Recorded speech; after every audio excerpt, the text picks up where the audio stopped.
Salam sejahtera dalam Tuhan kita Yesus Kristus. Shalom. Kita bersyukur dan berterima kasih kepada Tuhan oleh karena perlindungan Tuhan dalam kehidupan kita. Sampai saat ini kita semua dalam keadaan sehat kuat, dalam keadaan diberkati oleh Tuhan. Bapak, Ibu, Saudara-saudari, jemaat Tuhan, dimanapun Anda berada yang sementara menyaksikan video ini, saat ini saya akan membagikan perenungan firman Tuhan yang barangkali lewat renungan firman Tuhan saat ini akan menjadi kekuatan iman kerohanian bagi Bapak Ibu dimanapun berada. Tapi sebelumnya saudara-saudara, saya rindu untuk mendoakan saudara, saya rindu untuk memulai firman Tuhan kita dengan doa. Kita tunduk kepala dan kita berdoa. Bapa Tuhan kami yang bertakhta dalam kerajaan surga, saat ini ya Tuhan kami akan merenungkan firman Tuhan. Tuhan berkati, berkenan, boleh menjadi bagian kehidupan kami. Roh Kudus boleh menginspirasi ketika kami akan membuka lembaran kitab suci, membaca dan merenungkan akan firman Tuhan. Kami boleh mengerti dan kami boleh mempraktekkan dalam kehidupan kami semua. Terima kasih Bapa di sorga, ini doa kami dalam nama Yesus. Amin. Baik saudara-saudara, perenungan firman Tuhan pada saat ini saya berjudul ketika matahari pensiun dari tugasnya. Jika Bapak Ibu Saudara memperhatikan slide yang ada muncul seorang tokoh, seorang pria, dan jika saya bertanya, apakah saudara mengenal pria ini? Dia adalah Derek Redmond. Pada tahun 1992, ada ajang yang dibuat di Barcelona, yaitu Barcelona Olympics. Seorang pelari yang bernama Derek Redmond, dia berlari pada saat itu, dia berlomba mengikuti semifinal dengan jarak 400 meter. Bapak Ibu, ia hampir mencapai garis akhir. Impian selama bertahun-tahun untuk bisa mencapai garis akhir, boleh memperoleh juara, sudah ada di depan matanya. Namun, pada jarak 150 meter, hampir finish, sebelum finish, otot kakinya robek dan kemudian ia terjatuh. Semua orang melihat, semua orang tahu bahwa perlombaan itu selesai baginya. Tetapi Derek, seorang pelari yang tak putus asa, dia bangkit, dia berjalan, dia berlari walaupun ia terpincang-pincang sambil menangis meneteskan air mata. Hal yang luar biasa yang terjadi adalah ayahnya turun dari tribun, menolongnya, membantunya, dan memapanya berlari, berjalan untuk menuju garis finish. Saudara-saudara, dari hasil perlombaan ini, Derek, dia tidak mendapatkan medali, tetapi ia menyelesaikan perlombaan itu. Hari ini saudara-saudara, saya mau berkata buat kita semua, hidup orang percaya atau hidup orang Kristen bukan tentang siapa yang tercepat. Oleh karena hidup ini adalah perlombaan iman. Dan tujuan kita bukan untuk medali perunggu, bukan untuk medali perak, bukan untuk medali emas di dunia ini. Tetapi tujuan kita adalah untuk bisa tiba di Yerusalem baru. Saat ini kita akan merenungkan akan firman Tuhan yang saya ambil itu dalam kitab Wahyu. Lebih khusus dalam Wahyu pasalnya yang ke-21, dan kita mengetahui bahwa Wahyu itu ditulis oleh seorang rasul yang bernama Rasul Yohanes. Bapak Ibu dimanapun Anda berada yang ada Alkitab, mari kita buka sama-sama kitab Wahyu khususnya pasalnya yang ke-21. Tetapi mari kita lihat sejarah sebelum kita membuka Wahyu pasalnya yang ke-21. Yohanes ketika dia dibuang di Pulau Patmos, segala pergumulan, segala sesuatu yang terjadi dalam hidupnya, dia dibuang di Pulau Patmos. Dan saat itu Yohanes Alkitab mengatakan bahwa dia dikuasai oleh Roh Tuhan. Dan oleh karena dia dikuasai oleh Roh Tuhan, dia melihat sebuah penglihatan yang tidak pernah dialami oleh manusia zaman sekarang ini, yaitu dia melihat Yerusalem baru turun dari sorga. Dia juga melihat peristiwa setelah masa 1000 tahun di sorga. Dan Alkitab dalam Wahyu pasalnya yang ke-20 menjelaskan bahwa setelah kedatangan Yesus yang kedua, orang benar diselamatkan masuk dalam kerajaan sorga, memerintah bersama dengan Kristus selama 1000 tahun. Itulah yang kita kenal dengan masa milenium. Dan saudara-saudara, selama 1000 tahun di sorga itu bukanlah waktu untuk berlibur. Itu waktu di mana penghakiman pembenaran Tuhan. Umat Tuhan melihat keputusan Allah yang adil. Dan tidak ada kesalahan dalam penghakimannya. Kita boleh membayangkan suasana waktu itu sungguh luar biasa. Kita melihat sejarah dunia dari perspektif sorga. Kita mengerti mengapa doa tertentu tidak dijawab oleh Tuhan. Kita mengerti doa tertentu dijawab oleh Tuhan. Kita mengerti, memahami mengapa ada penderitaan. Dan kita melihat keadilan Allah ditegakkan dengan sempurna. Dan pada akhirnya saudara-saudara, dari penglihatan Yohanes di Pulau Patmos, 1000 tahun, masa 1000 tahun itu sudah selesai. Dosa dihancurkan, iblis dimusnahkan, dan dunia lama sudah berakhir. Lalu Rasul Yohanes berkata dalam kitab pasal yang sama namun ayatnya yang berbeda. Aku melihat, Wahyu 21 ayat 2. Aku melihat kota yang kudus, Yerusalem yang baru turun dari sorga, dari Allah. Bayangkan momen waktu itu saudara-saudara. Langit terbuka, kota itu turun, Yerusalem baru, dunia baru itu turun. Itu bukan kota biasa. Itu bukan kota Manado. Itu bukan kota Jakarta. Itu bukan kota-kota yang lain. Tetapi itu kota yang luar biasa. Bukan metafora kosong. Itu kota yang nyata turun dari surga. Yerusalem baru turun ke bumi yang telah diperbaharui. Bumi yang tidak lagi dikutuk. Bumi yang tidak lagi tercemar dosa. Dan Alkitab menggambarkannya, suasananya dengan sangat detail. Yang luar biasa karakteristik tentang Yerusalem baru. Saat ini saudara-saudara, kita akan melihat karakteristik tentang Yerusalem yang baru. Yang pertama, menurut doktrin gereja Advent, 28 doktrin yang ke-28. Yang pertama, Yerusalem yang baru adalah ibu kota dunia baru. Di sana, di dalam bahasa Ibrani, Yerusalem artinya kota damai. Jadi menurut doktrin gereja Advent, Yerusalem yang baru itu adalah ibu kota dunia baru. Dan dalam bahasa Ibraninya adalah kota yang damai, penuh dengan kedamaian. Segala sesuatu kejahatan, hal-hal yang tidak diinginkan tidak terjadi di sana saudara-saudara. Kota yang aman, tempat yang aman untuk kita tinggali. Oleh karena di dunia ini adalah tempat yang tidak aman.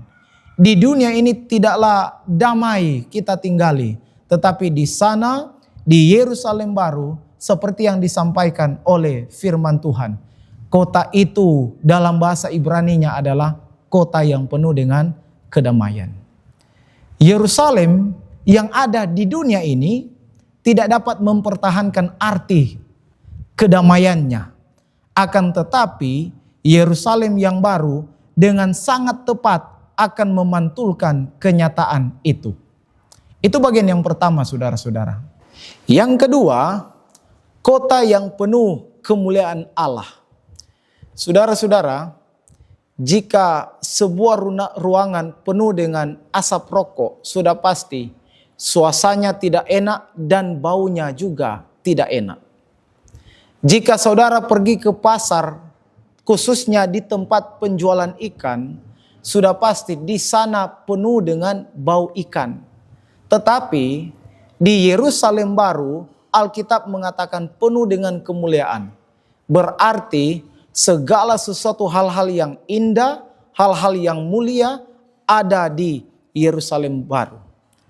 Wahyu pasalnya yang ke-21 ayatnya yang ke-11. Firman Tuhan berkata, kota itu penuh dengan kemuliaan Allah dan cahayanya sama seperti permata yang paling indah, bagaikan permata yaspis jernih seperti kristal. Sekali lagi, apa yang dikatakan oleh Wahyu 21 ayat 11. Kota itu memiliki kemuliaan Allah. Cahayanya seperti permata yang pastinya sangat mahal. Di sana firman Tuhan berkata tidak ada lagi matahari. Itulah sebabnya mengapa judul khotbah saya ketika matahari pensiun. Di sana tidak ada bulan untuk menyinari oleh karena cahaya kemuliaan Allah yang menyinari kota tersebut. Kalau sekarang saudara-saudara kita hidup di dunia ini, kita membutuhkan bulan untuk menyinari pada malam hari. Dan kita membutuhkan matahari untuk menyinari pada siang hari. Oleh karena kalau tidak ada bulan, tidak ada matahari, gelaplah dunia ini. Dan matahari juga dibutuhkan untuk manusia, bagus untuk tulang. Matahari juga dibutuhkan untuk tumbuhan, oleh karena bagus untuk pertumbuhan dari tanaman yang ada. Tetapi di sorga tidak ada bulan, tidak ada matahari ketika matahari pensiun dari pekerjaannya. Karena kemuliaan Allah yang menerangi tempat itu saudara-saudara. Di sana tidak ada malam yang gelap. Di sana tidak ada musim depresi rohani. Tidak ada lagi bayangan ketakutan. Oleh karena terang Allah cukup menerangi kota itu. Yang ketiga, di sana, di Yerusalem baru, tidak ada lagi air mata. Mungkin saat ini kita menangis, meneteskan air mata oleh karena kita ditinggalkan oleh orang yang kita kasihi. Lewat kematian dan lain sebagainya. Depresi, stres dan lain sebagainya. Sampai-sampai membuat kita meneteskan air mata. Tetapi firman Tuhan berkata dalam Wahyu 21 ayatnya yang keempat. Dan ia akan menghapus segala air mata dari mata mereka. Dan maut tidak ada lagi. Tidak akan ada lagi pergabungan atau ratap tangis atau duka cita. Sebab segala sesuatu yang lama itu telah berlalu. Saudara-saudara, saya katakan kembali Wahyu 21 ayat 4 berkata. Ia akan menghapus segala air mata mereka. Artinya bukan hanya mengurangi. Bukan hanya menghibur. Tetapi menghapus, hilang dari mata kita. Tidak ada lagi air mata, tidak ada lagi kesedihan menurut firman Tuhan. Setiap tangisan yang pernah kita alami oleh karena kehilangan seperti yang sudah saya sampaikan. Oleh karena difitnah, karena kegagalan, dihapus bukan dengan tangan manusia. Dihapus bukan dengan kain dan lain sebagainya. Tetapi dihapus oleh tangan Allah sendiri. Yang keempat, di sana saudara-saudara tidak ada lagi yang namanya kematian. Oh puji Tuhan luar biasa. Saat ini kita boleh bersedih, boleh berduka cita oleh karena kematian yang dialami. Kematian yang dialami oleh saudara kita, orang tua kita, anak-anak kita, orang-orang yang kita kasihi. Tetapi firman Tuhan berkata, di sana, di Yerusalem baru, tidak ada lagi kematian. Di pasal yang sama, ayat 4, mengatakan, dan maut tidak akan ada lagi, tidak akan ada lagi perkabungan, atau ratap tangis, atau duka cita. Tidak ada kesedihan, tidak ada tangis, tidak ada duka cita. Semua umat Tuhan di sana bersyukur, bersuka cita, bertemu dengan semua yang dikasihi. Firman Tuhan berkata juga bahwa kematian adalah musuh terakhir. Tetapi di Yerusalem baru kuburan tidak ada. Rumah sakit tidak ada. Hidup kekal itu bukan teori, tetapi itu ada realitas. Yang kelima, kota yang sangat besar dan sempurna. Jadi Alkitab menggambarkan Yerusalem baru itu adalah kota yang sangat besar dan sempurna. Ada kota di dunia ini kota kecil, ada yang besar, ada yang jelek, ada yang bagus, ada yang tidak sempurna. Karena kalau masih di dunia ini kesempurnaan itu tidak akan kita temui. Tetapi di Yerusalem baru, kota itu sangat besar dan sempurna. Mana pandangan Alkitabnya? Wahyu 21 ayatnya yang ke-16. Firman Tuhan berkata, kota itu bentuknya 4 persegi. Panjangnya sama dengan lebarnya. Dan ia mengukur kota itu dengan tongkat itu. 12.000 stadia, panjangnya, lebarnya, tingginya sama. Sekali lagi, Wahyu 21 ayat 16 menyebutkan ukurannya, yaitu 12.000 stadia. Panjang, lebar, tinggi sama seperti kubus raksasa. Ini adalah simbol kesempurnaan dari ilahi. Ini adalah simbol kesempurnaan dari Allah. Seterusnya juga dikatakan, kota ini, Yerusalem baru ini, fondasinya 12 batu permata. Bayangkan saudara-saudara. Kita saja memiliki satu permata, sudah bangga, sudah senang, sudah bahagia. Apalagi ini memiliki fondasinya 12 batu permata. Pertanyaan, jika saudara buat rumah atau bangunan, kira-kira saudara pakai fondasi apa? Barangkali ada yang pakai campuran semen, pasir, air, batu, dan lain sebagainya. Barangkali kita memakai bahan-bahan yang sederhana. Tetapi fondasi di Yerusalem baru luar biasa. 12 batu permata. Jalannya dari emas murni seperti kaca bening. Kalau di sini kita punya 1 gram saja emas, sudah mahal. Kita sudah kaya. Kita punya 1 kilo emas, kita sudah kaya. Tetapi di sorga, emas itu sudah bukan lagi benda yang sangat diimpi-impikan oleh manusia untuk dicari.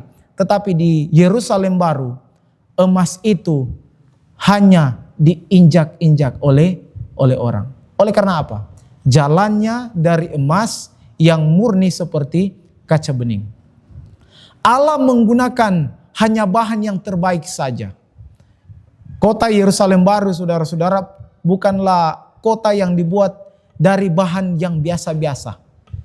Tidaklah memakai bahan KW, tetapi asli, bahan yang terbaik untuk membangun kota itu.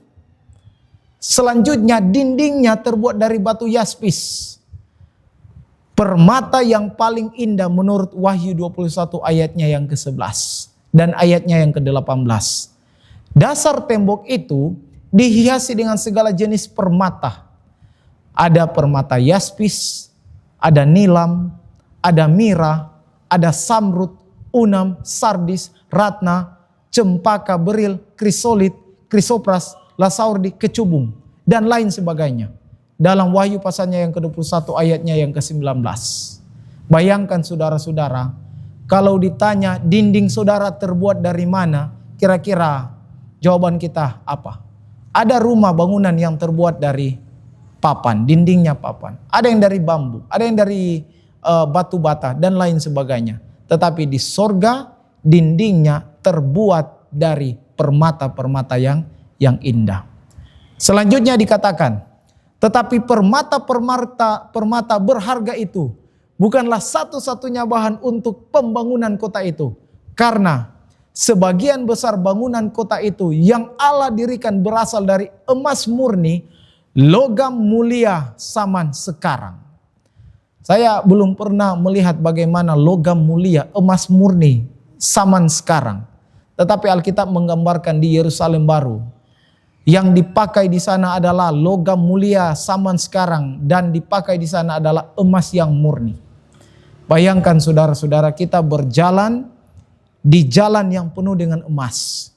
Kita berjalan di tempat yang penuh dengan pokoknya luar biasa. Dan kita berjalan penuh dengan kekaguman. Kita berjalan tanpa takut untuk jatuh. Kita berjalan tanpa dosa, tanpa rasa bersalah, dan tanpa rasa malu yang menghantui.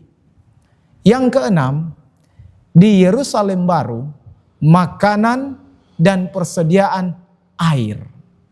Nah, Wahyu 21 ayatnya yang pertama, firman Tuhan berkata, "Lalu aku melihat langit yang baru dan bumi yang baru. Sebab langit yang pertama dan bumi yang pertama telah berlalu, dan laut pun tidak ada lagi." Wahyu 21 ayat 1 sampai seterusnya menggambarkan suasana yang ada di sana bahwa ada makanan dan persediaan air yang cukup bagi umat Tuhan. Karena kenapa? Karena di sana ada pohon kehidupan. Buahnya tiap-tiap bulan, 12 bulan berbuah terus. Kita bayangkan saudara-saudara, kalau waktu itu saya dan saudara ada di sana. Kalau kita ingin makan durian ada di sana. Kalau kita ingin makan manggis, mangga, rambutan, salak dan lain sebagainya, setiap bulan berbuah dan jenis buahnya banyak. Kita bisa makan buah di sana dengan sepuasnya. Bahkan tidak bayar, tetapi gratis langsung dari Tuhan. Selanjutnya yang ketujuh, Yerusalem baru itu dibuat oleh Allah sendiri. Rumah saya saudara-saudara dan rumah saudara sudah pasti itu adalah buatan tangan manusia. Para tukang. Ada tukang yang sudah handal, cukup handal, ada yang kurang handal. Tetapi semuanya dibuat oleh tangan manusia.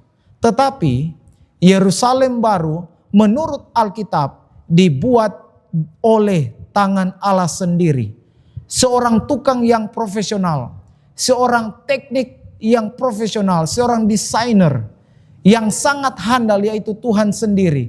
Tetapi di saat yang sama dia menciptakan Yerusalem baru, dia buat, dia juga adalah Allah yang menciptakan manusia.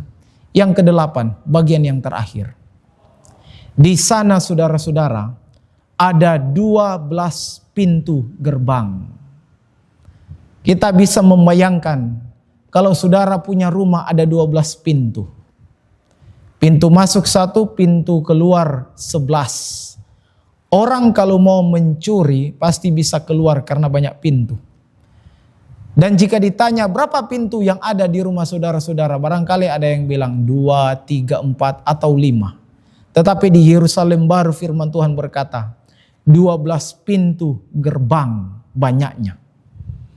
Wahyu 21 ayat 12 firman Tuhan berkata, dan temboknya besar lagi tingginya, dan pintunya, gerbangnya ada 12 buah. Dan di atas pintu-pintu gerbang itu ada 12 malaikat, dan di atasnya tertulis nama ke-12 suku Israel.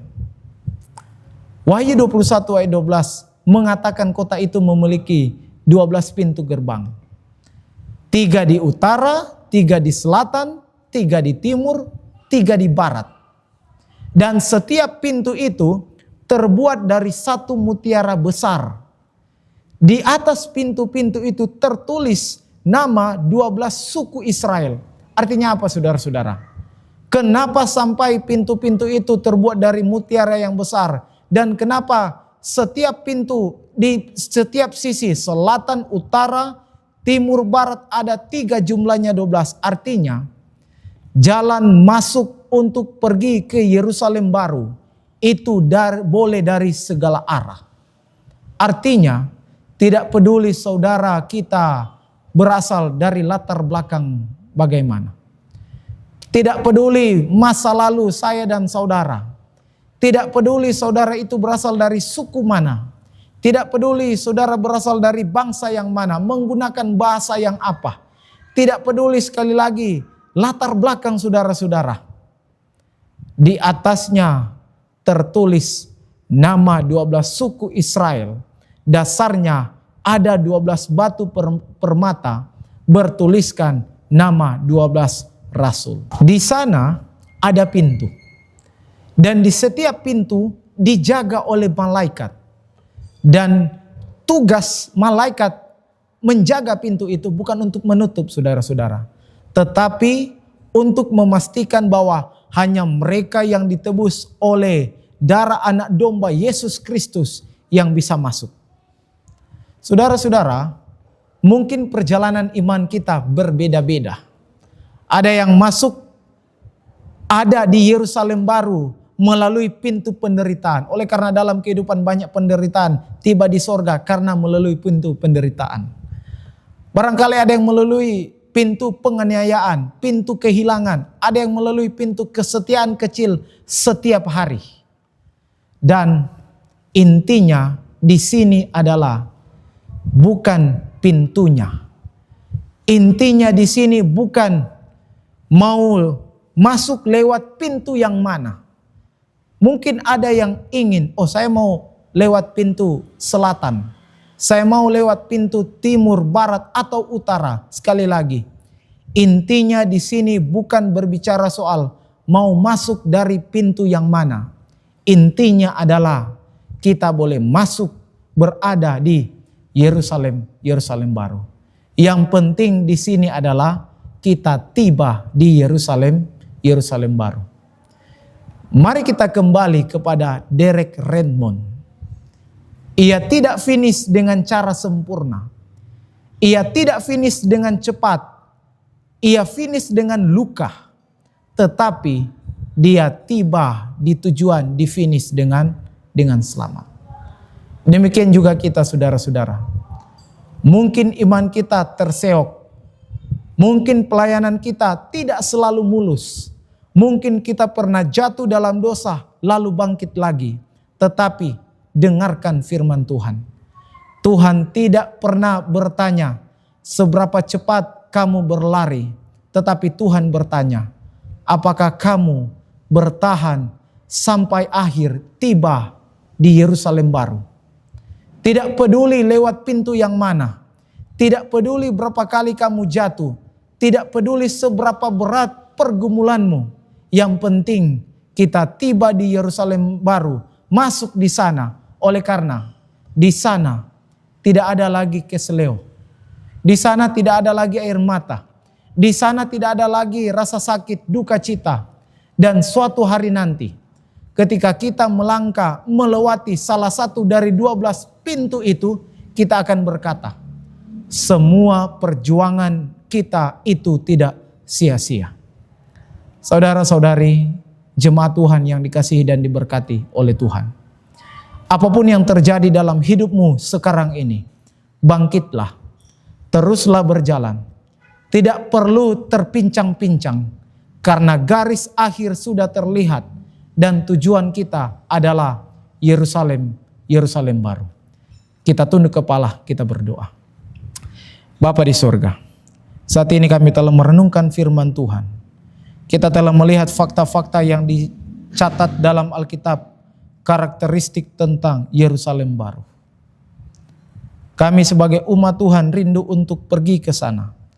Dan tidak peduli mau lewat pintu yang mana, pada intinya yang terpenting, kita semua sebagai umat Tuhan boleh berada di Yerusalem baru, tiba di tujuan dengan selamat.